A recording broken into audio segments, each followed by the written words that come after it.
As an experiment, I switched from the ketogenic lifestyle to the carnivore diet to try to break through a weight loss plateau. After 2 great weeks, I experienced some very unexpected inflammation during the end of week 3. I made some very quick and targeted changes, and as I wrap up this week 4 experiment, I want to share with you some of the thoughts that I've been having about this way of eating. I'm also going to share with you my weight loss update for the month, and ultimately whether or not I plan on continuing this way of eating going forward. All of that coming up next.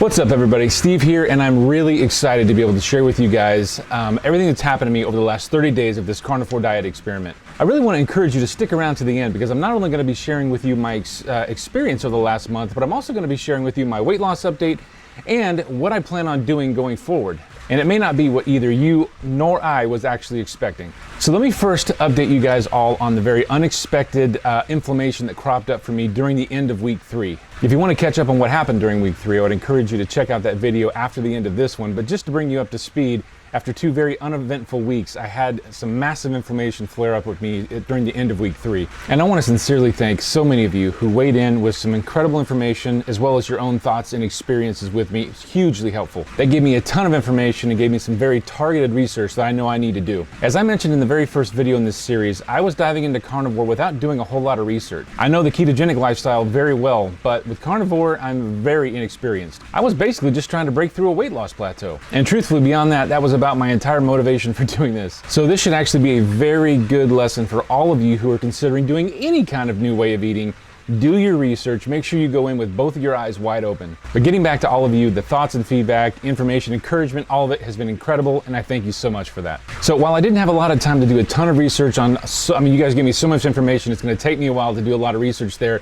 Because I was right in the middle of this experiment, I did start doing a couple of things that I knew I could do right away. The biggest thing for me is I wanted to help with my inflammation, and so I had to do something. So I started making some adjustments to my diet, added a lot of salmon, a lot of fish, a lot of shellfish. I did have some pork, still had some beef, but I did really want to make sure that my omega-3 profile was a lot higher. By about the end of Tuesday, beginning of Wednesday, I could feel that the inflammation was beginning to subside and I was starting to finally start to feel normal again. And look, it may or may not have had anything to do with the changes I made, but I know it certainly didn't hurt. So thankfully, the bulk of week 4, ended pretty much as uneventfully as week 1 and 2 did, and I was able to finish my experiment. Now, this was a huge deal for me because this wasn't just a physical barrier that I wanted to overcome, but it was also a pretty big mental thing for me too. I felt like me being able to be disciplined enough to finish this experiment was something that I really needed for myself to be able to hopefully overcome more things in the future. I really needed to finish this for my own sense of accomplishment. So having said all of that, where do I go from here? What do I do now? Am I going to continue on with the carnivore diet? Before I answer those questions, let me first give you my weight loss update, because honestly, that is going to play a huge role in what I'm deciding to do next. And I'm going to need a ton of help from all of you, so please keep watching to the end.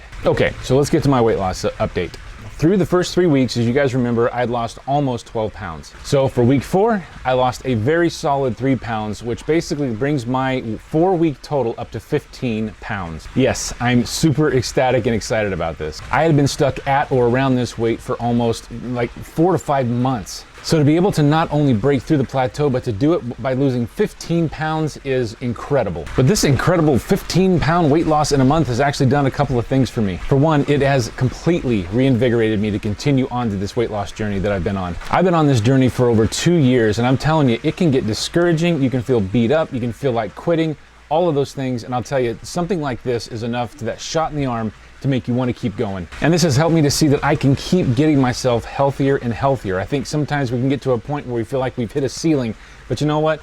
Every single day we have an opportunity to, just like my channel name says, pursue a better you to get healthier each and every day. But the second thing that this has done, and this has been kind of something that I hadn't thought about in a long time, and that's to bring this idea of losing 100 pounds right back into the forefront of my mind. You see, when I first started this weight loss journey, I didn't have the courage to start this channel right from the beginning. I was pretty much thinking that if I failed, well, at least I wouldn't fail in front of anybody. Basically, I was planning on failing right from the start. But after starting keto and going through that experience and experiencing life without inflammation and seeing myself get healthier and not being hungry all the time and seeing these huge chunks of weight come off, I started to gain some self-confidence. And after I'd lost somewhere around 60 pounds, I finally decided to start this channel. I wanted to share what I was learning, my experience, and hopefully try to inspire anyone else out there that might be considering starting their own weight loss journey. After losing up to 94 pounds, in fact, I probably still have some of those videos early on in my channel, you could likely still find them,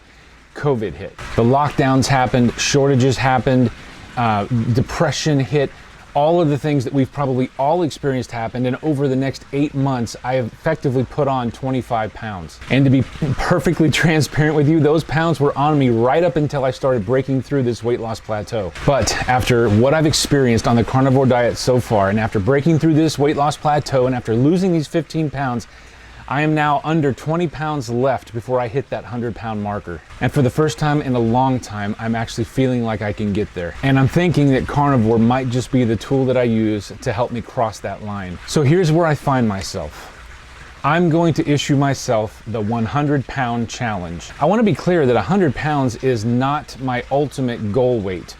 It's just this huge, huge mental and physical milestone that I feel like I just have to accomplish. The emotional, mental, and physical baggage that I've been carrying around for over 20 years after carrying this weight for all of that time would take a huge hit if I can get across that line. But I'm gonna need your help. This is a barrier that I have faced before and I failed, and I don't want to fail again. I'm gonna need your encouragement, your advice, your feedback, and anything else that you can help me to accomplish this goal of mine. I know that I'm likely to run into issues again. I'm likely gonna get food boredom. I'm gonna experience depression. I'm gonna feel like quitting again. And frankly, I gotta be honest with you, I'm sure the biggest barrier is gonna be myself. As I mentioned before, I got so close before, and I actually, in a way, almost feel like I sabotaged myself. Maybe I was afraid to hit the goal, because after I accomplished it, then what? But whatever it is, I don't wanna do that again. So I'm asking you to jump on this journey with me. And you can do that super easily by doing things just as simple as liking the videos when they come out. You can share these videos across social media or other outlets, and you can subscribe to my channel. If you do, click the bell icon. But honestly, your comments, your feedback, experience, information that you're sharing, all of those things, encouragement, all of those things are the things that I value the most. Those truly do make a world of difference to me. I read and respond to all of them, and they're appreciated more than you know. So as I kick off this 100-pound challenge, I want to say thank you for all of you that are willing to jump on board with me. I'll be sticking to the carnivore diet for the near future, and we'll see how these next few weeks and probably couple of months go. I'm hoping to use the carnivore diet to keep improving my health as I go along this journey. And by the way, feel free to drop recipe ideas, different things that you've eaten that have helped you get through the weight. I'd love to read some of those, because as you guys have seen in my other videos, food boredom was a big deal for me in the beginning. So as I said, please like and share this video. Please consider subscribing to my channel if you want to continue to support my efforts. Also, other videos in this series will be linked down in the description below. And other than that, I'm seriously looking forward to this challenge ahead of me. I know it's going to be difficult, but everything worth accomplishing is. I'll be updating weekly at the very least, so please keep it locked in here on my channel, and I'll see you in the next video.